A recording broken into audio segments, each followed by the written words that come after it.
योगः कर्मसु कौशलम। मैं डॉक्टर योगेश त्रिवेदी, मूलतः बनारस से मेरी पढ़ाई है और अभी मैं एमएसयू में हमारे यहाँ ट्रेडिशनल डिपार्टमेंट ऑफ संस्कृत है और यहाँ पर मैं व्याकरण और साहित्य लिटरेचर वगैरह विषयों को पढ़ाता हूँ। अभी भारतीय ज्ञान परंपरा इसी विषय को संदर्भित करके आज हम विषय को आगे ले जाएंगे। ठीक है। अभी ऐसा लगता है क्योंकि हम सभी जब अध्यापक है तो कहीं ना कहीं से हम सभी सतीर्थ हुए। इसको संस्कृत में कहते हैं सतीर्थ, मतलब जिन जो एक समान हो। ठीक है ना। वो सभी जैसे सहाध्यायी होते हैं, सहपाठी होते हैं, उसी प्रकार से जिनका व्यवसाय एक हो वो सतीर्थ भी कहलाते हैं। तो कहीं ना कहीं हम सब, जिसको इंग्लिश में कलिंग्स भी कहा जाता है, तो ये जो भारतीय ज्ञान परंपरा है इसका एकाएक उदय हुआ। तो यहाँ पर भारतीय ज्ञान परंपरा का उदय हुआ और पिछले कुछ सालों से या बहुत नजदीक के समय से अचानक इसकी मात्रा बढ़ गई हमारे सामने और सभी जगह पर भारतीय ज्ञान परंपरा जो है वो छा गई। और अध्यापकों के मन में ये प्रश्न भी हुआ, पुराने जो है उनको तो खास तौर पर, और बाकी नए और जो भी है, कि ये भारतीय ज्ञान परंपरा है क्या। ठीक है। अचानक से इनको सभी विषयों के साथ क्यों जोड़ दिया गया, ये सभी हमारे विषय में हुआ। तो रात्रि में निद्रा अवस्था में भी भारतीय ज्ञान परंपरा जो है वो कहीं ना कहीं जो है, नींद खुल जाती है तो वही ज्ञान परंपरा थोड़ी स्मरण में आती है। ठीक है ना। कुछ स्वप्नावस्था में भी वही ज्ञान परंपरा ध्यान में आती है। इतनी ज्ञान परंपरा जो है वो हमने प्राप्त कर ली है। उनके विषय में हमने विभिन्न वक्ताओं से बताया। ठीक है ना। एक ही विषय का जब हम बार बार और लगातार श्रवण करें तो वो विषय कहीं ना कहीं हमारे ध्यान में दौड़ने लगता है। ठीक है ना। अभी आप सभी अलग अलग शास्त्र से हैं और जैसा कि मैंने कुछ सुना, अगले सेशन के कुछ अंश सुने, तो हर एक को अपने अपने विषय में भारतीय ज्ञान परंपरा को देखने की एक जिज्ञासा होती है और प्रयत्न भी रहता है कि मैं अपनी विषय की ओर में इस परंपरा को देखूं। ठीक है ना। और वो कहीं ना कहीं प्राचीन अवशेषों में, जैसे अभी मैंने देखा लास्ट सेशन में, किसी ने अभी वो जो बात चल रही थी कि भाई पहले के समय में ये जो उन्होंने ये गर्भाधान से लेकर के जो बात चल रही थी और उसमें फिर राजन जी का लेक्चर चल रहा था, तो इसमें मुझे एक चीज ध्यान में आई। विषय को फिर आगे बढ़ाते हैं कि कौरव के जो 100 पुत्र है, कभी कभी हम लोग शास्त्र में देखते हैं या कभी हम कथाएं सुनते हैं तो हमें जिज्ञासा और प्रश्न जो है वो हमारा रुक जाता है, केवल हम सुनने के ही आदी हो गए हैं। कौरव, हम कहते हैं कि गांधारी को 100 पुत्र थे। अभी एक प्रश्न होता है कि गांधारी के 100 पुत्र है, जब आयुष्य व्यक्ति की 100 साल की है तो ये कैसे संभव है कि 100 पुत्र हो सकते हैं उनके। एक मन में जिज्ञासा होती है। ठीक है ना। तो हम वहां पर जानते हैं कि वो घृत कुंभी विद्या थी। ठीक है ना। और व्यास जी के द्वारा वो जो है उसी स्पर्म के अलग अलग अलग उन्होंने भाग करके और उन्होंने घी के कुंभ में उनको, उन गर्भों को जो है वो विकसित किया और इस प्रकार से जो है वो उनका पूरा वंशावली जो है वो हुई। तो यहाँ पर फिर अपना एक जो बलराम जी का भी बताया था और इसके अलावा भी हमारे सामने बहुत से उदाहरण थे जिसको हम जानते हैं कि ये विषय कोई नया नहीं था, उस समय भी ज्ञान था।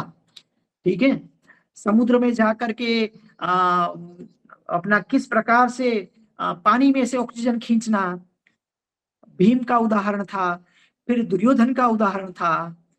हमारा केवल कहने का तात्पर्य ये है कि कहाँ कौन सी संभावना है और उन संभावनाओं को ढूंढना, उसके पीछे हमें जो है उसकी संभावना जो रही हुई है उसमें शास्त्र को आधार मान करके, उनकी श्रद्धा रख करके, और यदि वहां पर कुछ रास्ता निकलता है तो उस रास्ते को हमें देखना है। ये एक जिसको कहा जाता है ना जागृति का विषय। आजकल विश्वविद्यालय क्या करता है, आपको क्या लगता है? विश्वविद्यालय कभी भी पढ़ाता नहीं है, विश्वविद्यालय आपको जगाता है, विश्वविद्यालय आपको ज्ञान की भूख को उजागृत करता है, आपको रास्ता देता है, आपको जो है रेफरेंस देता है, आपको कहीं पर भी कोई दिक्कत है तो उसके लिए एक प्लेटफॉर्म देता है और आपको विषय की समझ देता है। हम जिस प्रकार से बचपन में प्राइमरी लेवल पर या फिर आगे पढ़ते हैं, उस प्रकार से विश्वविद्यालय से अपेक्षा रखना ये पता नहीं कितना संभव है, लेकिन फिर भी विश्वविद्यालय से लोग पढ़ते हैं। तो उसी प्रकार से भारतीय ज्ञान परंपरा जो है, वो भारतीय ज्ञान परंपरा में अभी हमें बहुत कुछ आगे निकलना है, चलना है, लेकिन विषय का अभी प्रारंभिक चरण में हेतु क्या है? प्रारंभिक चरण में हेतु है कि हमें अपने शोध की दिशा, हमें हमारी चिंतन की दिशा और हमें हमारे विषय को आगे चलाने की जो दिशा है, वो भारतीय ज्ञान परंपरा के सापेक्ष में, हमारे शास्त्रों के सापेक्ष में, ठीक है, हमारे ऋषि मुनियों के चिंतन के सापेक्ष में, हमारी संस्कृति और सभ्यता के सापेक्ष में हमें देखना है। थोड़ा पीछे आ जा सब। ठीक है ना? मेरी आवाज आ रही है सभी को? ठीक हाँ है। सर, आ रही है। कोई बीच में किसी और की आवाज आ रही है? हाँ जी, जिनका भी हो कुछ पूछना है तभी चालू करें, अन्यथा वो जो है वो अपना माइक म्यूट रखे। और तो ये बात थी।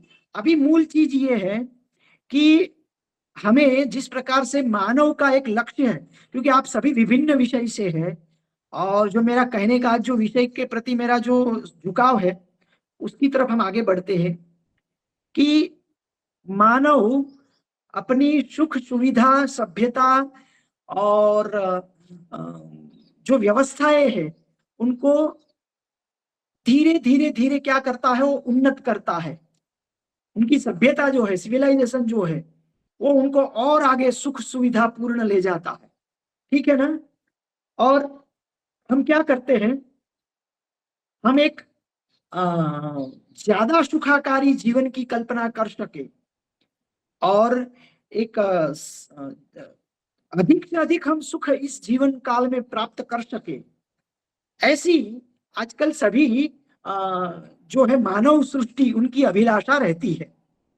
अब देखने वाली बात यह है, ये आजकल की कोई नई बात तो नहीं है, ठीक है, ये प्राचीन काल से जो कहा है कि हम जो है वो सुख की अभिलाषा में चलने वाले थे। उनको पता चला कि सुख जो है वो साधनों के आश्रित नहीं है, सुख जो है वह भौतिक वस्तुओं के आधारित नहीं है, परिस्थितियों के आधारित नहीं है। तो हमने क्या किया, हमने वो सुख जो है वो अध्यात्म मार्ग की ओर से प्राप्त करना शुरू कर दिया। हमारे यहाँ आप एक चीज को बहुत ध्यान से समझिएगा। स्वामी विवेकानंद जी ने जब कहा कि आपको किसी भी देश को समझना है तो उस देश की सभ्यता, संस्कृति और उनके इतिहास को आपको ध्यान से पढ़ना होगा, तब जाकर के आप उसको समझ पाएंगे। उसी प्रकार से यदि भारत को समझना है आपको, तो भारत में आपको एक तो संस्कृत को जानना होगा, आपको शास्त्र की परंपराओं को जानना होगा, और उसके आगे भारत के इतिहास को जानना होगा, तभी आप भारत को जो है समझ सकते हैं। ठीक है ना? भारतस्य प्रतिष्ठे द्वे संस्कृतम संस्कृतिस्तथा। तो भारत की दो चीजें हैं, संस्कृत और उसकी संस्कृति और हमारी परंपराएं। अब विषय पर जो आते हैं, भारत में एक चीज आप ध्यान से रखिए, हमने आगे के लेक्चरों में देखा, एक चीज हमने देखी कि भाई हमारा ज्ञान वैभव कैसा था, भाषा में हमें कितने उन्नत थे, हमारा संस्कृति कितनी महान थी, संस्कार हमारे कैसे थे, ठीक है ना, हमारी टेक्नोलॉजी कितनी थी। हम हर एक विषयों के जो आजकल विश्वविद्यालय में पढ़ाए जाते हैं या आईआईटी में पढ़ाए जाते हैं या जिस किसी भी विषय में हो, हम सभी विषयों में वर्तमान स्थिति से प्रायः काफी आगे थे या सूक्ष्म चिंतन या उसका विषय ज्ञान रखते थे। इस विषय में हमने पर्याप्त ज्ञान इतने दिनों में प्राप्त किया, मैं ऐसा समझता हूं, और इस धारा को आगे भी आप समझते रहेंगे। काफी कुछ पुस्तकें वगैरह, रेफरेंस वगैरह भी इसके बारे में है। मैं जो कहने जा रहा हूं वो ये है कि आप हर एक विचार को, ध्यान देने योग्य बात है कि आप हर एक विचार को हमें केंद्र में क्या रखना है। तो एक चीज को समझिए कि हमारे यहाँ 4 पुरुषार्थ बताए गए हैं। कोई बताएगा 4 पुरुषार्थ कौन कौन से हैं? कोई एक धर्म बात अर्थ चलो, धर्म काम अर्थ मोक्ष। काम और मोक्ष। बहुत धर्म अर्थ बढ़िया काम दिलीप जी। मोक्ष। जी जी जी। और बाकी भी हमारे पार्टिसिपेंट ने बताया, बाकी सब जानते भी हैं, लेकिन एक साथ अल्लाह ना हो जाए इसलिए सब लोगों ने धर्म अर्थ काम मोक्ष, ये 4 पुरुषार्थ हमको बताए हैं। अब आपको प्रसंग समझ में ये आ रहा होगा, ये ऐसा भी लगे मन में कि भाई यार देखो, धर्म पहले तो धर्म करना है, फिर उसके बाद में दूसरा काम करना है, पैसा कमाना है, तीसरा काम है कि हमारी जो इच्छाएं हैं, काम यानी इच्छा, ठीक है ना, हमारे मन की जो इच्छाएं हैं विषय प्राप्त करने की, उनके बारे में चिंतन करना है, और लास्ट में जो है अंतिम में वो हमें मोक्ष की तरफ, ऐसा बूढ़े हो जाए, रिटायर हो जाए, अब घर वाले कह दे सब कि बस आप बाबूजी अब अपना काम करिए और सब भजन करो, तब भजन करना है। ये 4 विषय ऐसे ध्यान में आते हैं, लेकिन ऐसा कुछ है नहीं है। वास्तव में विषय ऐसा है कि धर्मे नैव अर्थ कामो ततो मोक्षः, धर्म बुद्धि से ही आपको अर्थ और काम का चिंतन करना है, और उसी के द्वारा फिर आपको मोक्ष की तरफ आगे बढ़ना है, उसकी उपासना करनी है। तो मतलब ये हुआ कि आपको कोई भी काम यदि करना है तो आपको धर्म बुद्धि मध्य में रख करके ही आपको अर्थ की प्राप्ति करनी है। जैसे कोई एक बनिया जो है वो व्यापार करता है, तो व्यापार कर रहा है, तो व्यापार कर रहा है, तो फिर हमारी ज्ञान परंपरा क्या कहती है?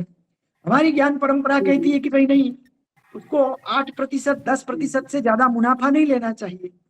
10% मुनाफा ठीक है, 90 रुपए की चीज है तो 99 रुपए ठीक है उसका। अब ऐसा नहीं कि 90 रुपए की चीज है तो तुम 90 के 190 रुपए ले लो या 300 रुपए ले लो, क्यों? मार्केट में है ही नहीं वो चीज। कोई क्षत्रिय व्यक्ति है और उसके साथ उसके हाथ में शासन व्यवस्था है, इसका मतलब नहीं कि तुम प्रजा को जिस प्रकार से चाहो शोषित करो, उसको दंडित करो, ठीक है ना, अपनी मनमानी करो, मन चाहे कर लो। उसको जो भी कुछ करना है वो क्या करना है? धर्म बुद्धि से ही करना है। तो धर्मेणैव अर्थः, धर्म बुद्धि से ही आपको अर्थ की प्राप्ति करनी है। Mind maps. ठीक है, वर्षा बेन का एक माइक कोई किसी का चल रहा है, शायद देख लीजिए। सर मेरा आवाज नहीं, किसी की हिना आ जी रही का चल रहा है, हिना जी का माइक ऑन है। है? हाँ जी, सॉरी। हाँ जी। तो धर्म बुद्धि से ही आपको अर्थ की प्राप्ति करनी है। अब दूसरा आया काम, काम यानी इच्छा, ठीक है। अब इच्छाओं को भी जो है, मनुष्य है तो इच्छा का तो मनुष्य का होना स्वाभाविक है, तो मनुष्य को इच्छा भी जो प्राप्त करनी है वो भी धर्म बुद्धि से ही करनी है। किससे करनी है? धर्म बुद्धि से करनी है। धर्म ही उसके मध्य में है। यदि उसमें धर्म नहीं, अच्छा आप कहेंगे धर्म क्या है? अब देखो भाई, धर्म यानी पूजा पद्धति वगैरह यहाँ पर नहीं है, ध्यान रखिए। ये यहाँ पर धर्म शब्दों को समझना चाहिए आपको कि धर्म यानी क्या। धर्म यानी शौच, धर्म यानी इंद्रियों का निग्रह करना, अपनी इंद्रियों का जो पंचेंद्रिय है उसको आपको वश में करना है, ठीक है। धर्म यानी क्या? सुचिता, पवित्रता। धर्म यानी क्या? धर्म यानी कि निश्चित व्रत करना, एक उपासना पद्धति वगैरह, ठीक है ना कि नहीं। तो धर्म यानी क्या? तो कहा कि धर्म यानी सत्य का आचरण करना, अर्थात कि जो कोई भी आप काम करे तो उसमें आपकी ईमानदारी और सत्यता जो है उसको आपको मध्य में रखना है। ध्यान में आया कि नहीं? तो धर्मेणैव अर्थ कामो ततो मोक्षः, जब हम इस बात को ध्यान में रखते हैं कि धर्म बुद्धि से ही आपको अर्थ और काम की प्राप्ति करनी है और उसी के द्वारा मोक्ष मार्ग करना है, तो जब हम किसी भी ज्ञान, भारतीय ज्ञान परंपरा के विषय में जब हम सोचते हैं तब हमें किस विचार को ध्यान में रखना है? हमें ध्यान में रखना है धर्म से ही अर्थ और विषय की प्राप्ति करना है। इसको कैसे सोचा जाए? एक अध्यापक जो है वो जब पढ़ा रहा है, ठीक है ना, तो उसको जो शास्त्र के जो धर्म बुद्धि के लक्षण कहे गए हैं, यानी आप ऐसा मत सोचिए कि तिलक त्रिपुंड ताना हुआ है, माला पहनी हुई है तो मतलब ये धर्मिष्ठ व्यक्ति है, ये धर्म वाला है, यहाँ इस प्रकार का अर्थ नहीं लेना है। अपितु आपके अंदर सत्यनिष्ठता है कि नहीं है, आपके प्रति व्यवसाय या अपने कर्म के प्रति आपकी निष्ठा बनी हुई है कि नहीं है, ठीक है कि नहीं, आप में इंद्रियों का निग्रह है कि नहीं, हम अपने स्वार्थ के लिए क्या काम कर रहे हैं, या इंस्टीट्यूट या छात्र या हम पूरे समाज के लाभ के लिए अपना काम कर रहे हैं, तो ये धर्म बुद्धि हुई। अर्थ प्राप्ति करनी है, ठीक है, हम अध्यापक के विषय में बता रहे हैं, ठीक है, हम एक अध्यापक है तो निश्चित तौर पर हमें सरकार जो है वो इसके लिए तनख्वाह देती है, हमारी प्रोग्रेस होती है, ये सब अपनी अपनी जगह पर है, लेकिन हमारे कार्य में वो धर्म बुद्धि है कि नहीं केंद्र में, ये हमें ध्यान रखना है, ठीक है नहीं। हम यदि व्यवहार जीवन में और समाज जीवन में देखते हैं तो क्या हम अपनी इच्छा पूर्ति के लिए वही धर्म बुद्धि जो है वो साथ में रखते हैं कि नहीं रखते हैं, इस चीज को हमें देखना है।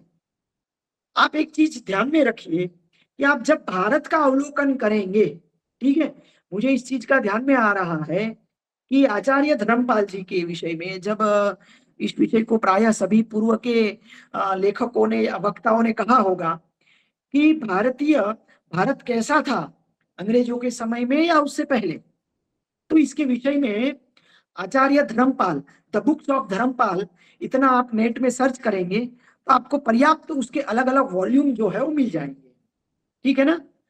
और उसमें उन्होंने शिक्षा व्यवस्था पर भी काफी कुछ कहा हुआ है, और अलग से भी शिक्षा व्यवस्था है, भारतीय शिक्षा व्यवस्था, ठीक है। तब उन्होंने वो अब अच्छा एक यहाँ पर ये मैं खास तौर पर कहना चाहूंगा कि उन्होंने लिखा कि भाई भारत में गुरुकुल चलते थे और करीबन 7,32,000 ऐसे कुछ गुरुकुल उन्होंने संख्या उल्लेख किया है, और ये गुरुकुल जितने भी थे वो प्रायः सभी गुरुकुल जो थे वो समाज आधारित थे। किसके आधारित थे? समाज आधारित थे प्रायः, अर्थात समाज ही उन गुरुकुलों का निर्वाह करता था, समाज अपने सर पर ले लेता था। ये नहीं कि सरकारी व्यवस्था सरकार करे, सरकार चलाए, ठीक है, गवर्नमेंट कॉलेज खोलो, गवर्नमेंट स्कूल खोलो, गवर्नमेंट का इंस्टीट्यूट खोलो, नहीं, शिक्षा व्यवस्था हमेशा समाज के हाथ में थी, और समाज जागरूक था, समाज में वह कर्तव्य निष्ठा बनी हुई थी, समाज में वो संस्कार था। इसी कारण से, इसीलिए मैकॉले ने कहा कि पहले समाज को नष्ट करना पड़ेगा, ठीक है, हमें एक एक, उन्होंने आप देखिए 1840 में जब उन्होंने कहा कि हमें सबसे पहले भारत में गुरुकुलों को नष्ट करना पड़ेगा। क्यों? बोले ये ऐसी चीज है कि जो दिखती नहीं है, फिर भी वो पूरे समाज को कंट्रोल की हुई है। गांव गांव में आप जाइए तो वहां पर पढ़ाई फ्री ऑफ होती थी। हमारे यहाँ कभी भी जो व्यवस्थाएं थी वो व्यवस्थाएं अधिक महंगी नहीं थी, मतलब हमारी जो क्या कहते हैं उसको, महंगाई दर न के बराबर था। आजकल हर हफ्ते, हर 15 दिन पर जो है ना वो क्या कहते हैं उसको, महंगाई दर सरकार घोषित करती है, ठीक है ना, कि महंगाई दर जो है अभी अभी कल या आज ही घोषित हुआ, कल हुआ घोषित, हमारी 5.5 से नीचे है ऐसा कुछ बताया गया, ठीक है। तो हमारे क्यों? क्योंकि चाणक्य का सूत्र है कि जिसकी हमें आवश्यकता नहीं है उसकी कोई कल्पना ही नहीं थी भारतीय व्यवस्थाओं में, जिसकी जरूरत नहीं है उसकी कल्पना ही नहीं थी। समझ में आया कि नहीं? आजकल हम मॉल में जाते हैं, लेना कुछ होता है, लेके कुछ आ जाते हैं हम, ठीक है। आप देखिएगा जब मॉल से आप आते हैं तो आपको क्या चीज लेने के लिए आप गए थे, और जब बाहर निकले तो आप देखिए कि आपने फिजूल की कितनी चीजें ले ली है वहां। ये हमारे संस्कार नहीं थे। जिस चीज की आवश्यकता है उसी चीज की कल्पना करना, ठीक है। तो इससे क्या होता है, ऐसा क्यों सोचना है? क्योंकि ज्यादा आवश्यकताएं व्यक्तियों को दास बनाती है, ठीक है कि नहीं। जितनी आपकी ज्यादा आवश्यकता, जितना आपका ज्यादा परावलंबन, उतना ही आप वस्तुओं के और भोग के हम ज्यादा से ज्यादा गुलाम बनते हैं। मूल चीज पर आते हैं, धर्मेणैव अर्थ कामो, ठीक है ना। तो धर्म से ही अर्थ और काम की प्राप्ति करना। फिर मैं बता रहा हूं, ये धर्म यानी कि कोई एक विशेष संप्रदाय की पूजा पद्धति यहाँ पर अर्थ नहीं है। जो सभी धर्मों के लिए लागू किया गया सनातन वैल्यू जो है, उसी को जो मनु ने बताया है धर्म के लक्षण जो है, ठीक है ना, वही धर्म लक्षण जो है यहाँ पर इन्होंने बताया है। तो इसके द्वारा हमें जिस बात की हम बात कर रहे थे कि धर्मपाल ने कहा कि वाइसरॉय जो यहाँ के गवर्नर थे, वो गवर्नर इंग्लैंड में रिपोर्ट लिख करके भिजवाते थे कि भारत की शिक्षा व्यवस्था कैसी है, ये क्या है, वो क्या है, हर एक छोटी छोटी छोटी चीजें भारत की लिख लिख करके वो बताते थे, ठीक है ना। तो उन्होंने ऐसा लिखा कि यहाँ पर लोग चोरी किसको कहते हैं उससे अभी परिचित नहीं है, मतलब चोरी शब्द से लोग परिचित नहीं है। कहने का तात्पर्य देखो ऐसा नहीं है कि चोरी किसको कहते हैं लोगों को पता नहीं होता, पानी होता है तो थोड़ी बहुत गंदगी होती है, लेकिन समाज का एक बहुत बड़ा हिस्सा ये चोरी करना या चोरी कर्म से बिल्कुल जुड़ा हुआ नहीं था। मतलब प्रामाणिकता एक समाज का सहज गुण था। आप समझ रहे कि नहीं, प्रामाणिकता समाज का एक सहज गुण था। आप देखिए कई ठो ऐसे उदाहरण मिलते थे कि लोग घर में, आपको ध्यान में होगा संस्कृत में ताले के लिए कोई शब्द नहीं है क्या, संस्कृत में ताले के लिए कोई शब्द नहीं है, चाबी के लिए शब्द है लेकिन ताले के लिए कोई शब्द नहीं है।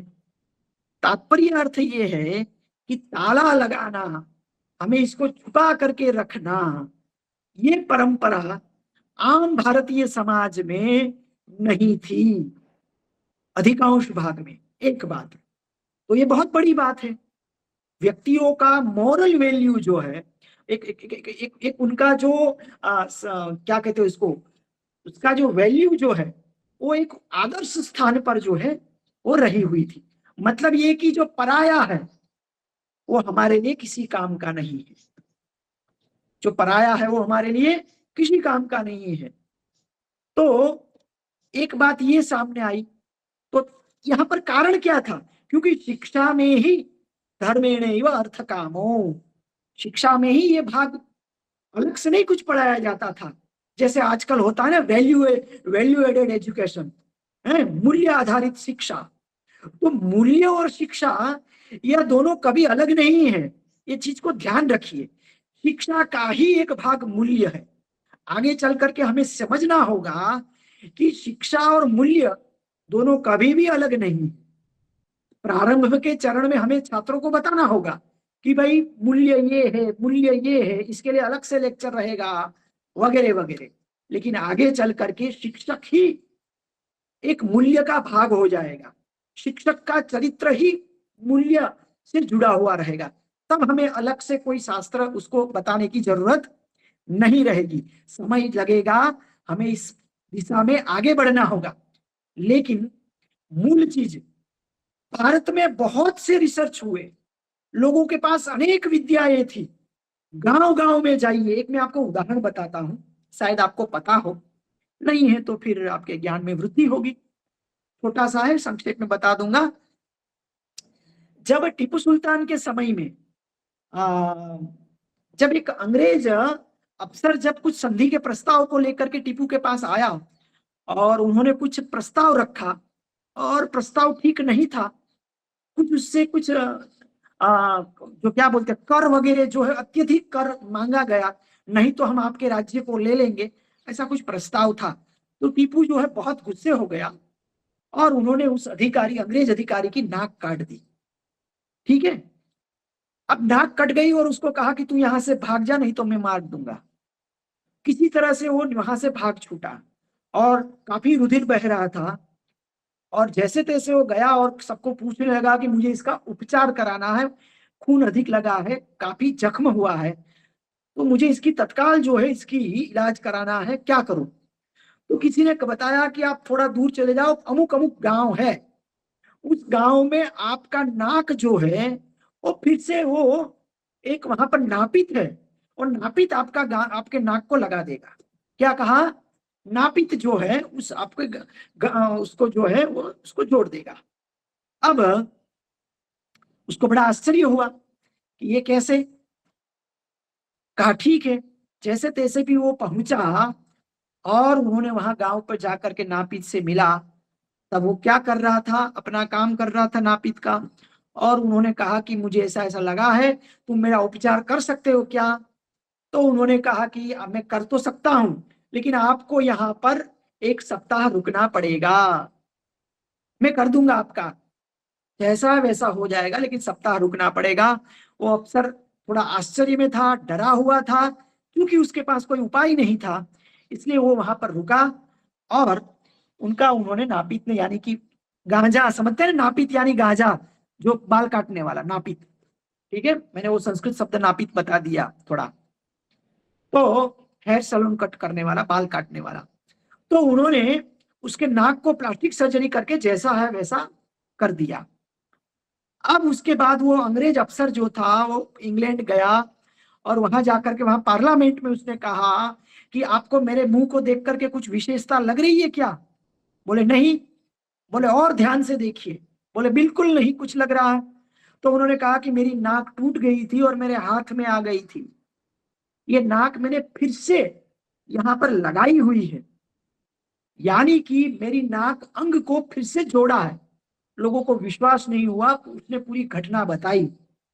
यहां पर मेरा कहने का जो तात्पर्यार्थ है वो ये था कि सामान्य समाज में भी एक निपुणता जो है, वो निपुणता का गुण वो वहां तक फैला हुआ था कि नापित भी एक प्लास्टिक सर्जरी की क्रिया को जानने वाला था।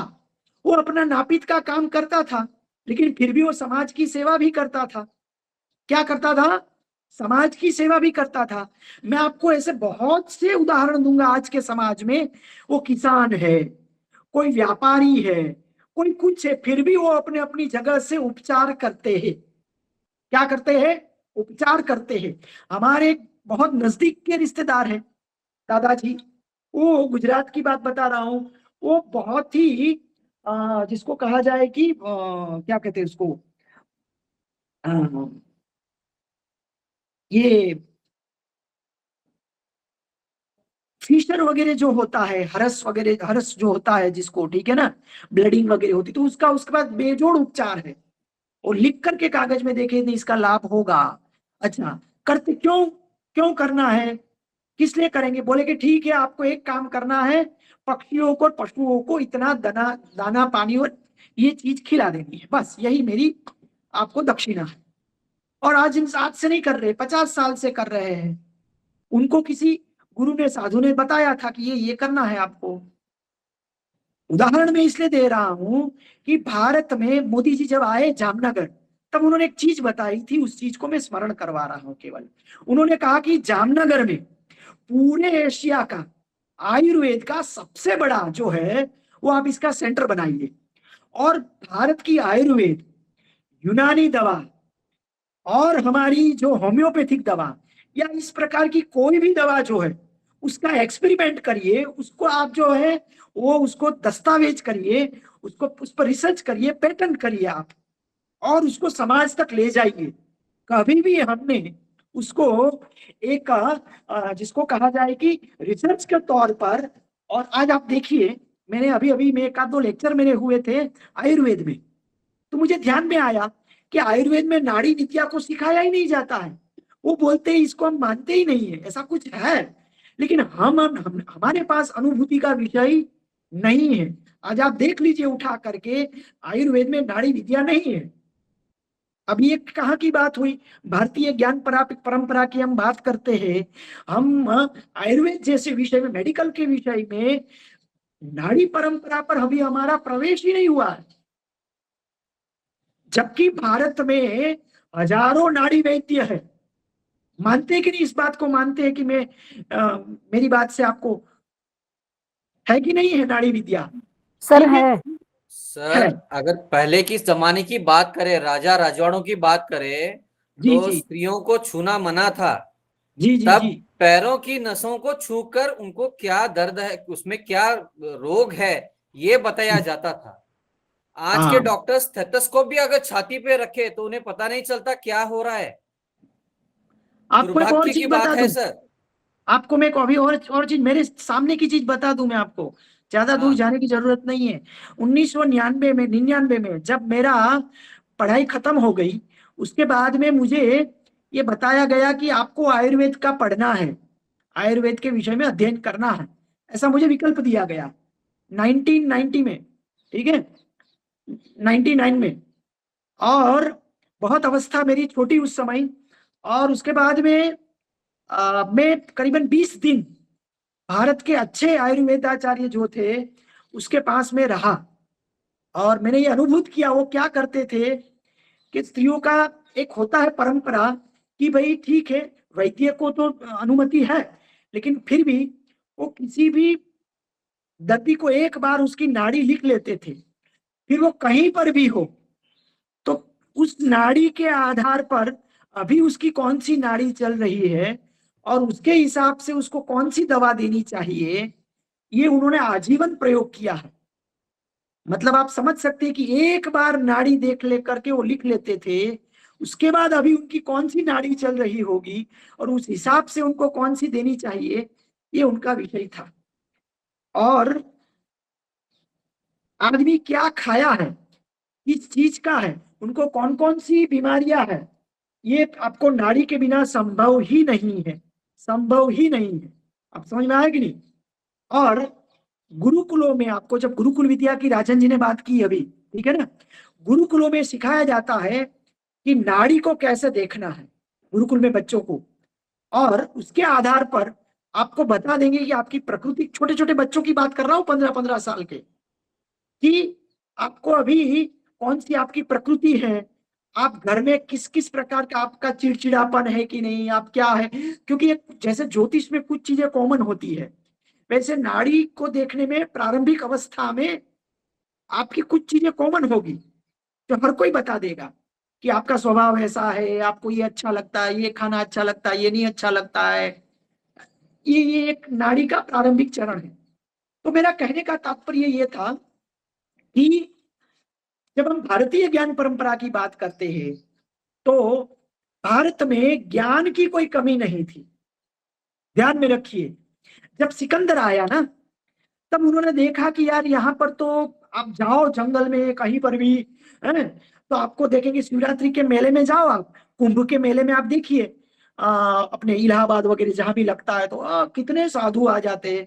और तब तो ऐसा नहीं, उस समय तो हिमालय से साधु आते हैं नहाने के लिए, तो एकदम फक्कड़ गिरधारी है, उसको क्या पड़ी हुई होती है। तो भारत में कभी भी धन के लिए, यश के लिए या सत्ता के लिए हमारी परंपराएं नहीं थी। हमारा केवल एक ही आशय था, जीव मात्र का कल्याण, जीव की सुखाकारिता, आत्मा की उन्नति, ठीक है, पर कल्याण, अपना कल्याण हो, लेकिन ऐसे नहीं करना है कल्याण की दूसरों को हानि पहुंचा करके अपना कल्याण करना है। आजकल जो वो ब्यूटी पार्लर की वस्तुएं बनती है प्राणियों को और किन किन को मार मार करके, फिर उसमें से कुछ केमिकल लिया जाता है, फिर उससे कुछ वो बनाया जाता है। अब ये हमारी सभ्यता और संस्कृति है ही नहीं। तीन त्यक्ते न भुंजी था, ठीक है ना, राजन जी इसके पहले भी बताए थे। छोड़ करके हमें ग्रहण करना है, क्या करना है, छोड़ करके हमको ग्रहण करना है, ये हमारी परंपरा थी। फिर हम उसी बात पर आते हैं, धर्मेणैव अर्थ कामो, क्या करना है, धर्म से ही अर्थ और काम की हमें प्राप्ति करनी है।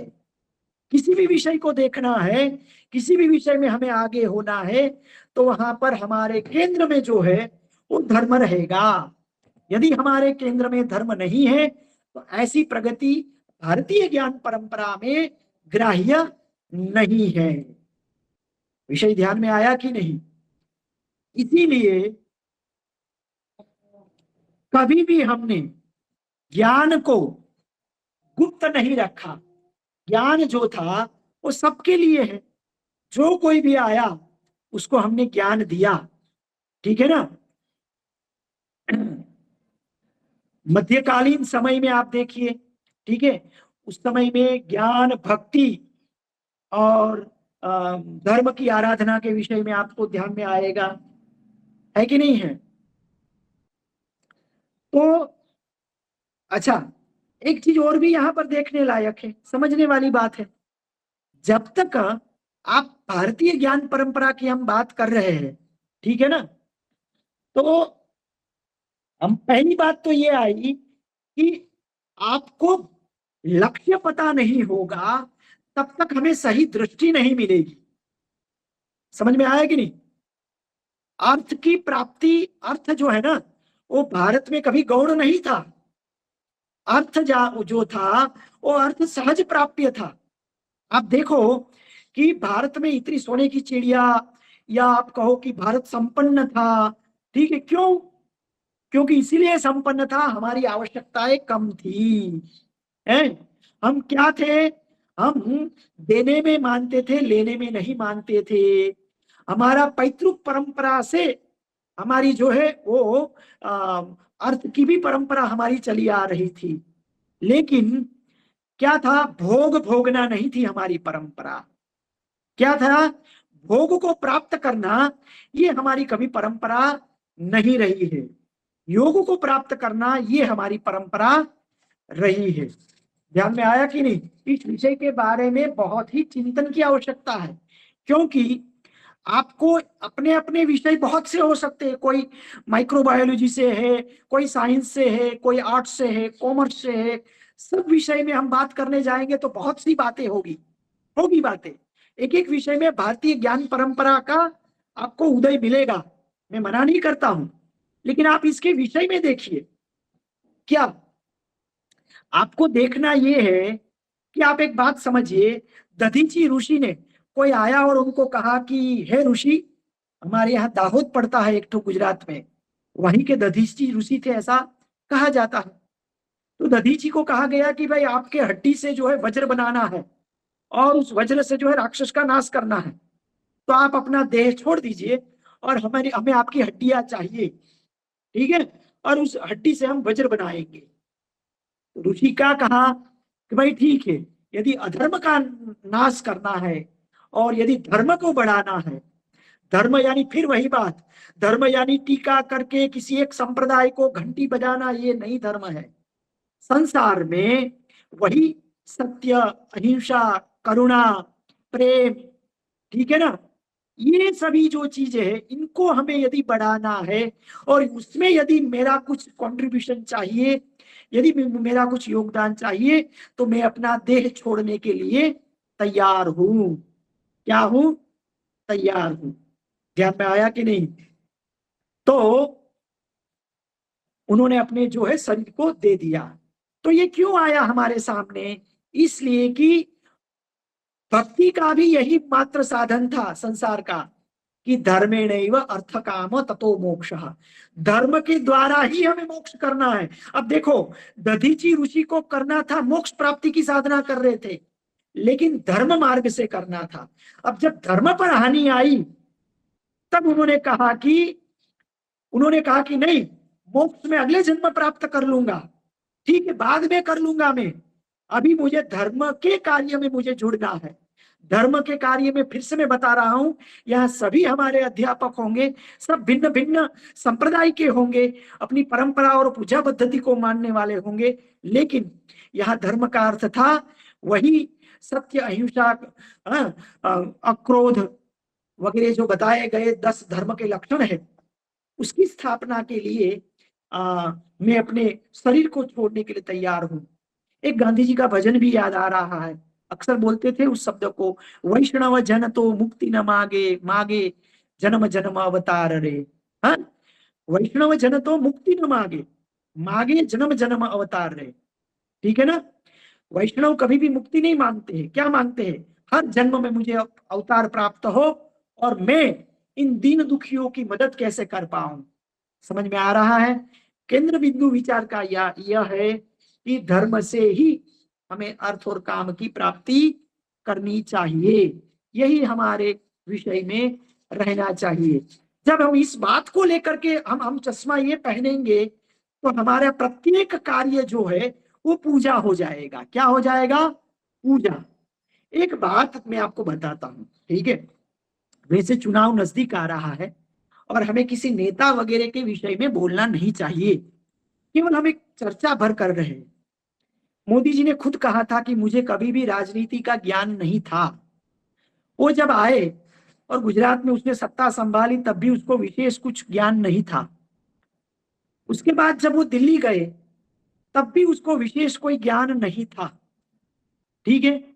लेकिन वो धीरे धीरे सीखते गए, प्रयत्न करते गए और कार्य को आगे निष्ठा और अपनी लगन से आगे करते गए। लेकिन एक बात चीज जरूर थी, क्या थी? धर्मेणैव अर्थकामो।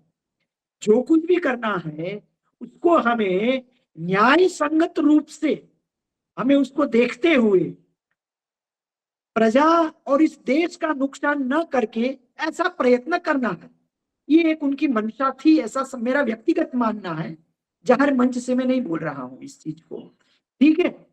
तो मैं उदाहरण ये देना चाह रहा हूं कभी भी कि आप किसी भी विषय में आगे जाइए, कुछ भी विषय का अवगाहन करिए, पढ़िए, पढ़ाइए।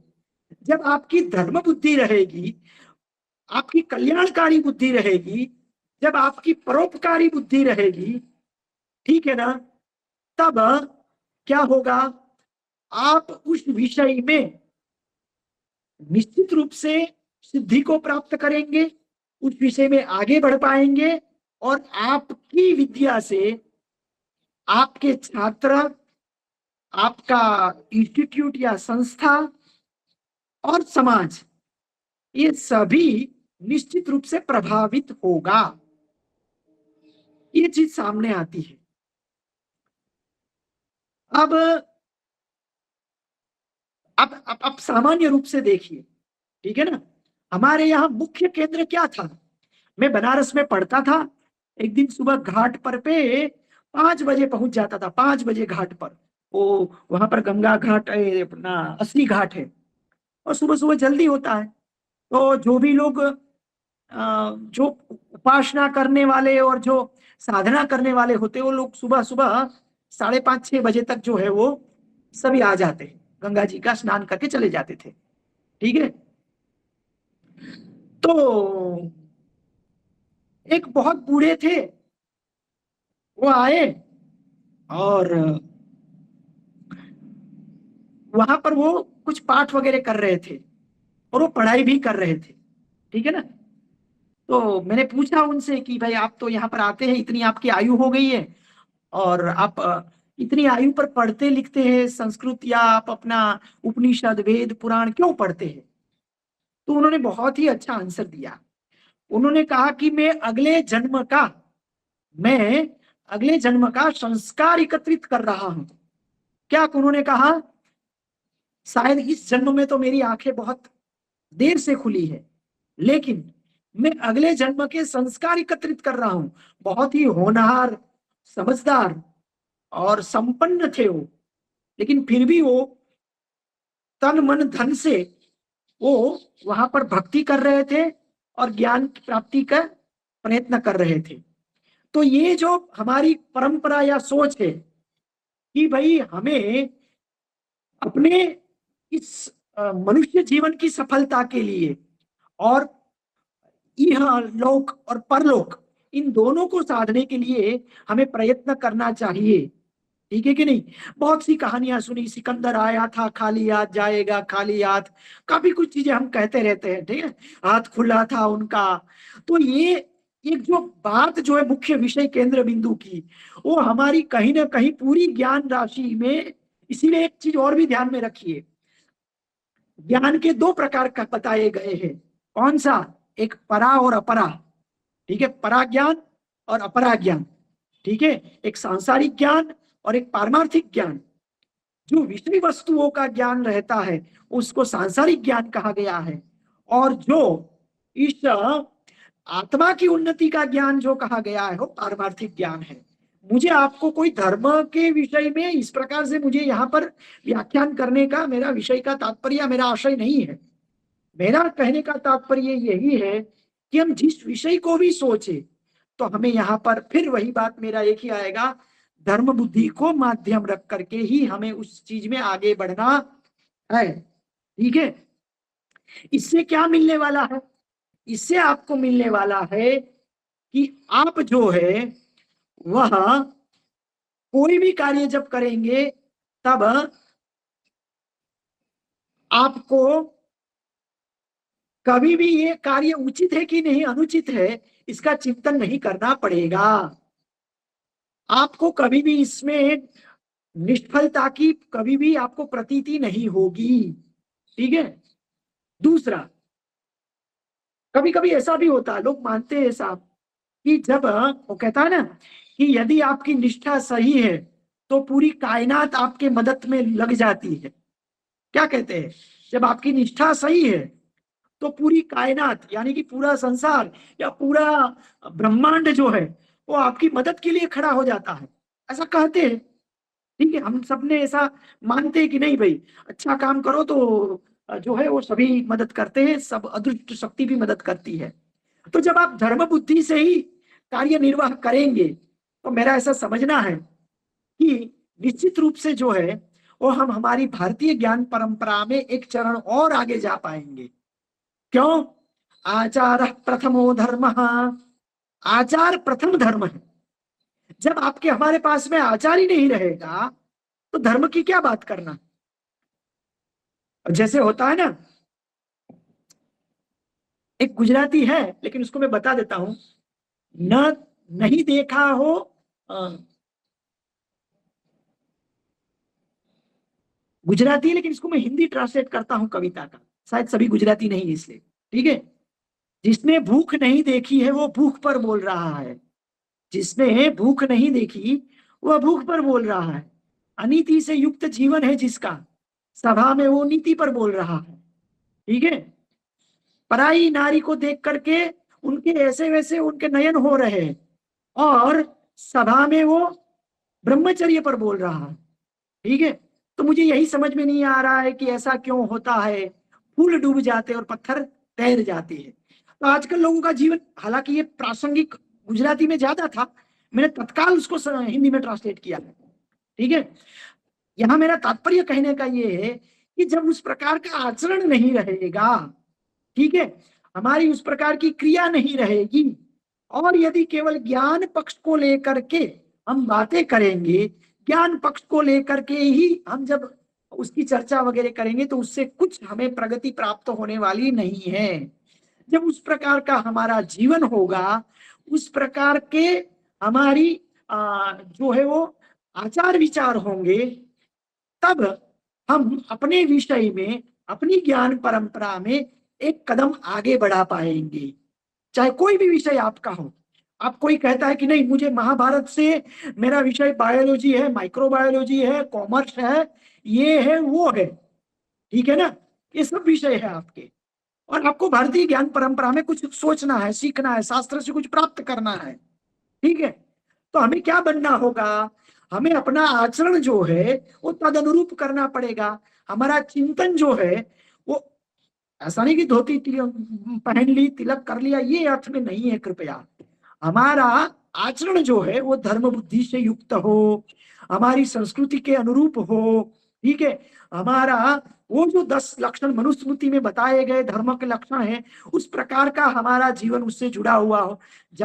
भले ही हम कपड़े पैंट शर्ट पहन रहे हैं या फिर कुछ मॉडर्न वस्त्र पहन रहे हैं, ठीक है, वो हो सकता है, लेकिन हमारी सोच जो है वो उस प्रकार की होनी चाहिए। यदि उस प्रकार का हम अपना जीवन व्यतीत करते हैं तो मैं समझता हूं कि हम अपने विषय में और एक कदम आगे चल पाएंगे। ज्ञान परंपरा की यदि बात करते हैं, ठीक है ना, तो ज्ञान परंपरा में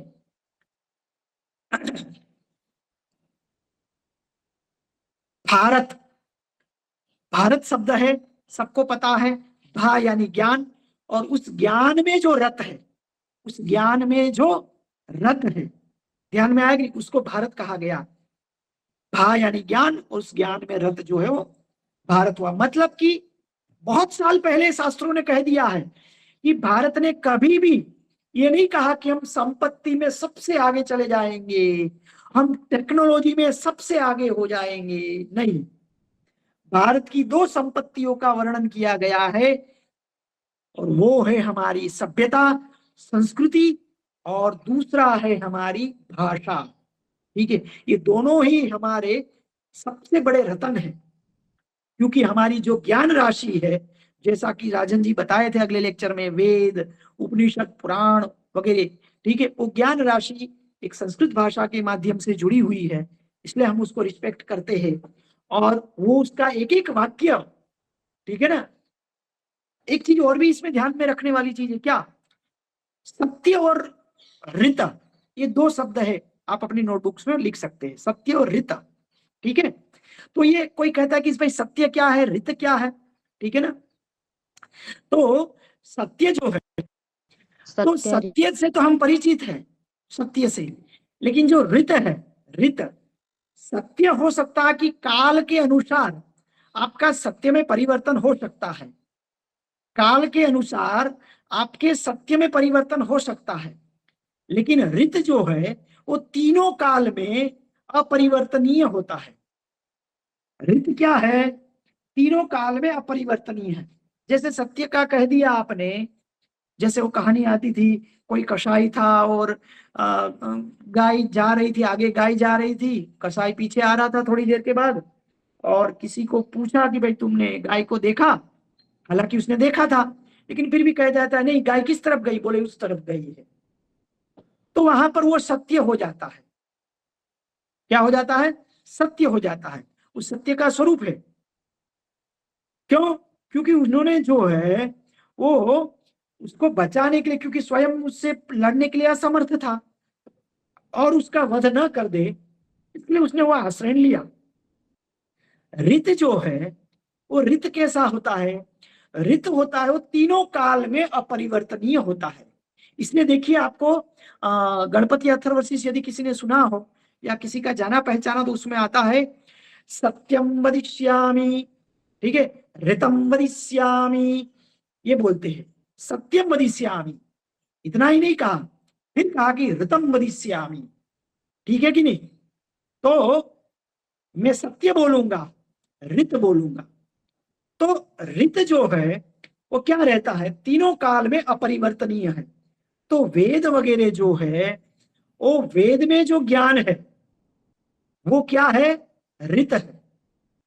अर्थात हो सकता है हमें पता न हो इसमें क्या है, इसको कैसे किया जाए, या तो इसका अर्थ कैसे निकाले, अर्थ नहीं बैठ रहा है, जो लिखा है वो व्यवहार में नहीं दिखाई दे रहा है, ये सब हो सकता है, क्योंकि हमारा हजारों हजारों साल पुरानी भाषा की परंपरा के कारण हमें उसको समझने में, उसका अर्थघटन करने में कठिनाई होगी। मैंने एक बार पढ़ रहा था, तो उसमें 64 देवियों का नाम मैंने शास्त्रों में पढ़ा। अब पढ़ रहा था तो उसमें देखा मैंने, एक देवी का नाम था गुप्त मंत्र प्रकाशिनी। देवी का नाम क्या था, गुप्त मंत्र प्रकाशिनी। तो मुझे बड़ा आश्चर्य हुआ कि अरे यार ये क्या है, मैं तो संस्कृत का हूं, फिर भी मुझे ये, तब मुझे ध्यान में आया उसके विषय में कि जैसे वो अली बाबा 40 चोर की गुफा का सुना ना, आप देखते तो आपको कुछ नहीं समझ में आता, आपको लगता है वैसे ही वो है, लेकिन वो एक पिक्चर आया था, कौन सा था आपको, मिस्टर इंडिया, अनिल कपूर का बहुत साल पहले का वो पिक्चर था मिस्टर इंडिया, वो कुछ चश्मा बसमा पहनता है वगैरह वगैरह, ठीक है ना। और साइंस में भी होता है, किसी अलग प्रकार का चश्मा पहनते हैं तो आपको दिखाई देता है, जैसे वो नाइट विजन चश्मा होता है, वो चश्मा पहनने पर आपको रात को फिर दूर दूर तक दिखाई देगा, ऐसे तो कुछ नहीं दिखाई देगा। वैसे ही आपको जो मंत्र के अर्थ है, वो अर्थ आपको सामान्य संस्कृत पढ़ने के बाद आपको उस मंत्र के अर्थों का ज्ञान नहीं हो पाता, आपको कुछ अलग ही होगा। जैसे राजन भाई ने कहा था कि वो मैक्स मूलर था, ठीक है ना, उसने वेदों का अर्थ किया और कुछ कुछ अर्थ घटन वगैरह कुछ अलग अलग अवाट बवाट कर दिया था, और स्वामी विवेकानंद उससे जाकर मिले भी थे, कहा हो ये सब लिखा हो, कहाँ से तुम उठा उठा के लिखे हो, इसको क्या क्या आधार आपके पास में है। और उसने इस बारे में, मुझे जहां तक मैंने पढ़ा है इस विषय में, उसने अपना खेद भी व्यक्त किया था, और मरने से पहले उन्होंने कहा था कि शायद मानव मस्तिष्क के पास ऐसा कोई यंत्र नहीं है कि जो यंत्र वेदों के काल को सुनिश्चित कर सके निश्चित रूप से। ऐसा मैक्स मूलर ने मरने से पहले ये चीज कही थी, लेकिन आज तक हमारे सामने वो वाक्य नहीं आया। क्यों? क्योंकि अक्सर ध्यान में रखिए, जो चीज काम की होती है ना उतना ही काट करके लिया जाता है। वो अखबार वाला आपके पूरे भाषण को सुनेगा और फिर उसको जिस प्रकार से अखबार की हेडलाइन बनानी है ना, उसी प्रकार से वो आपके वाक्यों को लेकर के इंटरप्रिटेशन करेगा। तो वैसे ही समाज का है, वो जिस प्रकार से उस एक वाक्य को तोड़ मरोड़ करके उसको प्रस्तुत करेगा, अब लोग कहाँ सुनने जाने वाले हैं? वही सत्य है। तो इसीलिए वेद में जो है वो हम जानते हैं कि भाई हो सकता है कि उसका अभी सही ट्रांसलेट न मिल रहा हो, सही काम न किया हो, ठीक है, ये मानते हैं हमारी कमियां हो सकती है। हमने अभी पिछले सालों में संस्कृत की भी पूरी अधोदशा कर दी है। 15-20 साल पहले तो कोई मानने को तैयार नहीं था कि यार 25-30 साल पहले की संस्कृत बोल सकते हैं। एकः तादृशः जनः न आसीत् यः वक्तुं शक्नोति कि संस्कृतम् अस्मिन् जगति जनाः परस्परं वार्तालापं कर्तुं शक्नुवन्ति इति। सर्वेषाम् इत्युक्ते संस्कृत भाषा इत्युक्ते डेड लैंग्वेज है। अधुना भारते संस्कृत भाषा शास्त्र मध्ये अस्ति, कोऽपि वक्तुं न शक्नोति। इस प्रकार की एक अवधारणा थी और मैंने बचपन से शायद हो सकता है कि संस्कृत में ही पठन पाठन किया, ऐसा मुझे सौभाग्य या अवसर प्राप्त हुआ। परिवार में भी बचपन से ऐसा था कि यार ऐसा लोग बोलते हैं, परिवार में भी सभी लोग संस्कृत में बोलेंगे, तो पूरा परिवार आज बच्चा से लेकर के सब बोलते हैं। मैं इस चीज को मानता हूं कि भारतीय ज्ञान परंपरा की शुरुआत हुई, ठीक है, हम अभी मल्टीडिसिप्लिनरी सब्जेक्ट वाले को सब मिल करके परस्पर में, साइंस वाला आएगा, संस्कृत का आएगा, मैन्यूस्क्रिप्ट का पढ़ा हुआ आएगा, सब मिल करके उस मैन्यूस्क्रिप्ट को या किसी विषय को लेकर के साथ में हम रिसर्च करेंगे, ठीक है, और रिसर्च करके उस चीज को हम कहीं ना कहीं से उसमें से कुछ मक्खन निकालेंगे। ध्यान में आया कि नहीं? लेकिन क्यों? क्योंकि वो हमारे शास्त्र में कहा गया है, हमारी भारतीय ज्ञान परंपरा में कहा गया है, तो उस विषय में हम, अरे भाई आप एक बात बताओ, जर्मनी हमारे विषय में रिसर्च कर सकता है, इंग्लैंड कर सकता है, अमेरिका कर सकता है, नासा कर सकता है, भारत नहीं कर सकता। क्यों भाई? है? आप कहेंगे सर ऐसा है, मुझे संस्कृत नहीं आती है।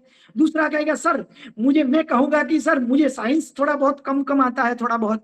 कोई कहेगा कि मुझे शास्त्र नहीं आता है, कोई कहेगा कि भाई मुझे मैन्यूस्क्रिप्ट पढ़ना नहीं आता है। मतलब ये नहीं आता है तो समझ में आया, इसका मतलब यही है कि ये सब जो लिखा है वो फालतू है? ऐसा तो है नहीं। तो सबको मिल करके उस चीज को जो है वो एक बार उसको उसकी जो गुत्थी है हमें सुलझानी पड़ेगी। अभी एक कनाडा से एक प्रोजेक्ट चल रहा है पिछले कई सालों से, मैं बता देता हूं, शायद आपको पता हो ना हो। उसमें 10-15 लोगों की टीम होती है और वो टीम जो है उसमें एक संस्कृत का रहेगा, एक मैन्यूस्क्रिप्ट का रहेगा, इंग्लिश का रहेगा, साइंस के रहेंगे, और जिस सब्जेक्ट का चल रहा मैन्यूस्क्रिप्ट उसके 5 विषय विशेषज्ञ रहेंगे, 5 लोग, और एक एक लाइन को वो लोग डिकोडिंग करते हैं, डिकोडिंग। और उसका नियम है जितनी लाइन आप डिकोड करो उसके हिसाब से उसका उसका पारिश्रमिक दक्षिणा या उसका देते हैं, उसका जो है, ठीक है। मेरा कहने का तात्पर्य है कि ये आगे आगे काम चालू होगा, हो भी रहा, लेकिन हमारी ज्ञान परंपरा को देखने की जो शैली है, वो देखने की शैली हम क्या करेंगे, उसको हमको किस प्रकार से देखना है। क्या हमें पैसों के लिए काम करना है, क्या हमें कोई बड़ा पद प्राप्त हो जाए इसलिए काम करना है क्या? ठीक है, हमारे ज्ञान के केंद्र में विचार क्या है, इस बात को हमें समझना होगा।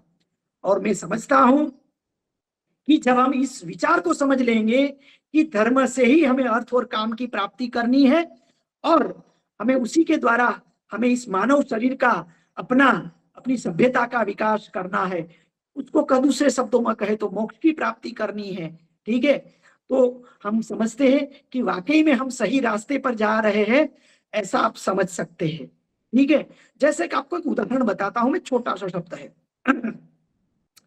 जब हम सही ढंग से सही चीज को समझेंगे, अब आपको समझ में आएगा कि भाई समाज क्या है। अभी मेरा एक लेक्चर था सोसाइटी पर, तो उस सोसाइटी की व्याख्या मैंने देखी, पढ़ने से पहले मैंने कहा देख लूं अमेरिका में, इंग्लैंड में सोसाइटी के बारे में क्या लोग अवधारणा रखते हैं। पाश्चात्य जो है जगत जो है, यूनिवर्सिटी जो है, वो समाज के लिए क्या बताता है। तो उनका सोसाइटी का जब मैंने अर्थ देखा और हमारी ज्ञान परंपरा में जब हमने समाज का अर्थ देखा, तो काफी कुछ अंश जो है वो बिल्कुल विरुद्ध है।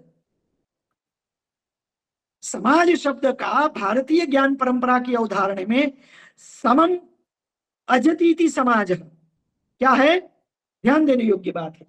समम अजतीति समाज, यानी कि एक साथ जो वृद्धि को प्राप्त करे उसको कहा जाता है समाज।